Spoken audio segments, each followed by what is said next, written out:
Sheba దేశపు రాణి రెండవ భాగం. రాజైన సొలొమోనుకు ఆమె పెట్టిన పరీక్షలు ఏమిటి? తన రాజ్యాన్ని వదులుకొని వేరొక రాజ్యంలోకి ప్రవేశించిన ఈమె తన అంతఃపురాన్ని కాదని వేరొక అంతఃపురంలోకి అడుగుపెట్టిన ఈమె పేరు ఏమిటి? ఈమె పేరు బల్కిస్ అని చరిత్రకారులు చెప్తున్నారు. నల్లని సౌందర్యవతి అంటారు. డార్క్ అండ్ లవ్లీ లేడీ అని చరిత్రకారులు వర్ణించారు.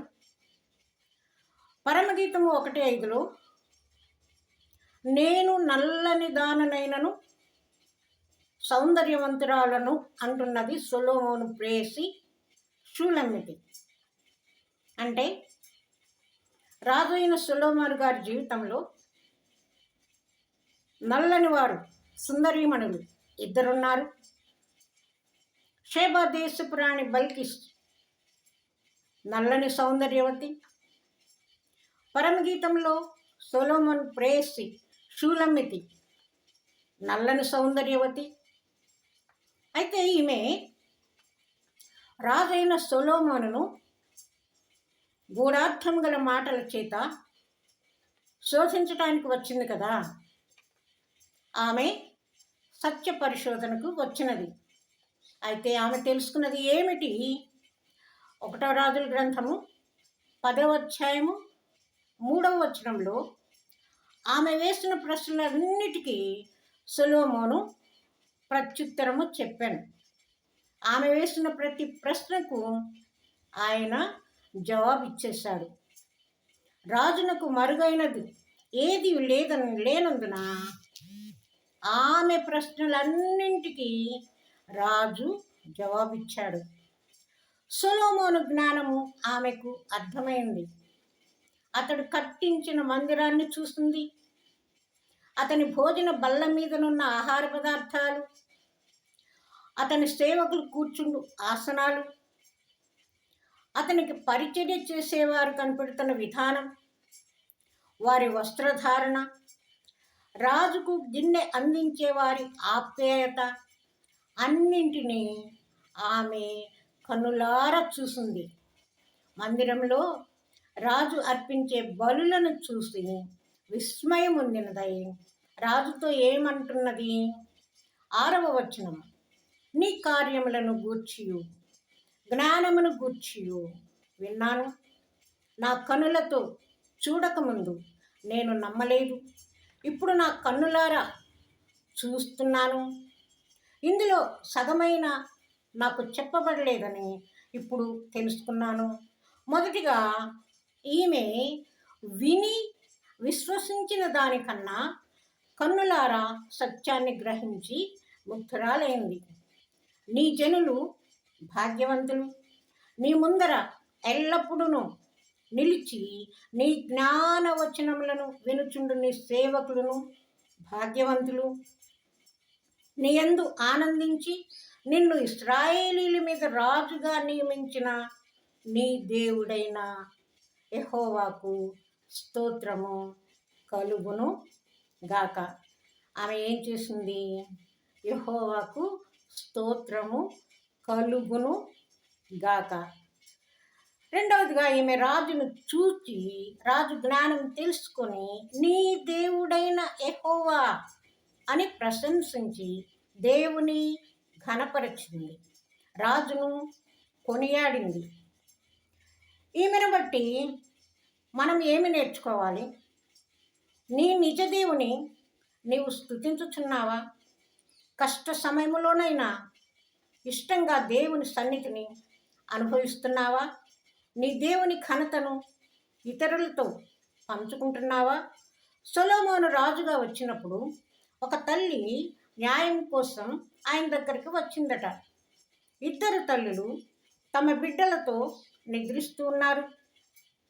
ఒక తల్లి నిద్రలో తనకు తెలియకుండా తన బిడ్డపై పడినందువలన ఊపిరి ఆడక ఆ బిడ్డ చనిపోతాడు. ఆమె ప్రక్కన ఏడుస్తున్న బిడ్డను తన దగ్గరకు తెచ్చుకొని చనిపోయిన బిడ్డను ఆమె దగ్గర ఉంచింది. మరి ఈమె ఎంత మూర్ఖురాలు!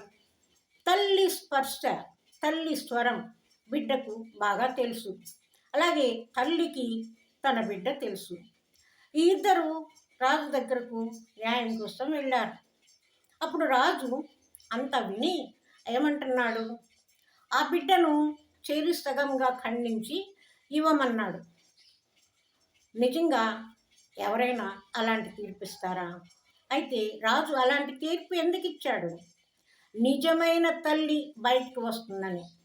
నిజమైన తల్లి ఏమంటుంది? అలా చేయవద్దు, నా బిడ్డను ఆమెకే ఇవ్వండి. తల్లిలోని ఆప్యాయత, తల్లి ప్రేమ ఆ బిడ్డను ఖండించడానికి ఒప్పుకోలేదు. తన బిడ్డ బ్రతకాలి, తన బిడ్డ చిరంజీవిగా ఉండాలి. రాజు తీర్పు మనకి తెలుసు, సొంత తల్లికే ఇప్పించాడు. ఆ సంగతి రాణి మదిలో మెదిలిందేమో. అప్పుడు ఆమె రాజుకి ఒక్క పరీక్ష పెట్టింది. ఒకే పర్సనాలిటీతో ఉన్న 10 మందిని ఒకేలాగా రెడీ చేయించి రాజు ఎదుట నిలువబెట్టించింది. ఇందులో స్త్రీలు ఎవరు, పురుషులు ఎవరు? ఆమె ప్రశ్న. దీనికి రాజు ఎలా సమాధానం ఇచ్చాడో చూడండి. మీరు వెళ్ళి అక్కడ నీళ్లున్నాయి, మీ కాళ్ళు కడుక్కొని రండి. ఇప్పుడేం జరుగుతుంది? రాణి ఆసక్తిగా ఎదురు చూస్తూ ఉన్నది. మామూలుగానే స్త్రీ పురుషునికి ఆధిక్యత ఇస్తుంది, కొంచెం నెమ్మదిగా వెళ్తుంది. అయితే ముందుగా 5 చురుకుగా వెళ్ళి కాళ్ళు కడుక్కొని వచ్చారు. రాజు చెప్తున్నాడు, వాళ్ళే పురుషులు, ఇక్కడ నిలబడిన వాళ్ళు స్త్రీలు. షేర్బా దేశపు రాణి అవాక్కైపోయి అలాగే చూస్తూ ఉంది. మూడవదిగా రాజు సమయస్ఫూర్తిని ఈమె మెచ్చుకున్నది. అయితే ఆమె ఇంకో పరీక్ష మొదలేసింది. ఒక బుట్ట నిండా, ఒక గంప నిండా పూలున్నాయి, రకరకాల పూలున్నాయి, అన్నీ ఒకేలా ఉన్నాయి. వాటిలో నిజమైన పూలు ఏవి? ఆమె వేసిన ప్రశ్న. ఇన్ని పూలలో సహజమైన పూలు ఏవి? రాజు ఏం చెప్తాడు? ఆమె ఆసక్తిగా ఎదురు చూస్తూ ఉంది. ఆ పూలన్నింటినీ రాజు కిటికీలో పెట్టించాడు. వెంటనే కొన్ని తేనెటీగలు వచ్చి మకరందం కోసం నిజమైన పూల మీద వాలాయి. వాటిలోని మకరందాన్ని అవి పీల్చుకుంటూ ఉన్నాయి. ఇక రాజు చెప్పనవసరం లేదు, ఆమెకు అర్థమైపోయింది, అవే నిజమైన పూలు. ఇలా ఆమె అనేక పరీక్షలు, అనేక శోధనలు, అనేకమైనటువంటి ప్రశ్నలతో ఆమె రాజు యొక్క ఆలోచనని, రాజు యొక్క జ్ఞానాన్ని ఆమె తెలుసుకుంది. రాజు గెలుపుని ఇక్కడ ఆమె చూస్తుంది. 4వదిగా ఆమె సంతృప్తి చెందింది. ఆమె సంతృప్తి, ఆమె సంతోషం చెప్పనలవి కాకుండా ఉన్నది. 1వ రాజుల గ్రంథం 10వ అధ్యాయం 10 నుండి చదువుదాం. తను తెచ్చినవన్నీ ఆమె రాజుకు సమర్పించుకుంది. ఆమె తెచ్చినవన్నీ చాలా విలువైనవి. అవన్నీ చూసి రాజు కూడా ఆమె కోరిక ప్రకారం ఆమెకు ఇష్టమైన ప్రతి దానిని ఆమెకి ఇచ్చాడు. ఆమె తన పరివారంతో తన దేశానికి వెళ్ళింది. 5వదిగా ఆమె మనసులో అనుమానాలు కానీ శంకలు కానీ లేవు. తను ఎంత కోరికతో వచ్చిందో అంతకు మించిన సంతోషం ఆమె సొత్తయింది. ముగింపు. ఒక దేశానికి రాణి యెహోవాను గూర్చి విని దేవుని ఆశీర్వాదంతో ఎంతో జ్ఞానాన్ని పొందిన సొలొమోను రాజును చూసి తన జన్మ ధన్యం అనుకుంది. మనలో ఇప్పుడున్న ప్రయాణ సౌకర్యాలను బట్టి దేవుని గురించిన అనేక ఆలోచనలతో మనలో ఉన్న చాలామంది అనేక ప్రాంతాలకు వెళ్ళి దేవుని స్తుతించి వస్తున్నవారు ఎందరో ఉన్నారు. వారు ఎంతో ధన్యత పొంది ఉన్నారు అని మనం అనుకుంటాం. కానీ మనకు ధన్యత లేదా? ఆ ధన్యత నీకు లేదని బాధపడవద్దు.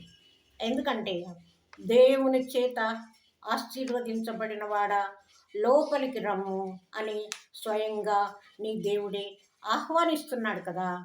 నీకు ఇంతకు మించి ఏమి కావాలి?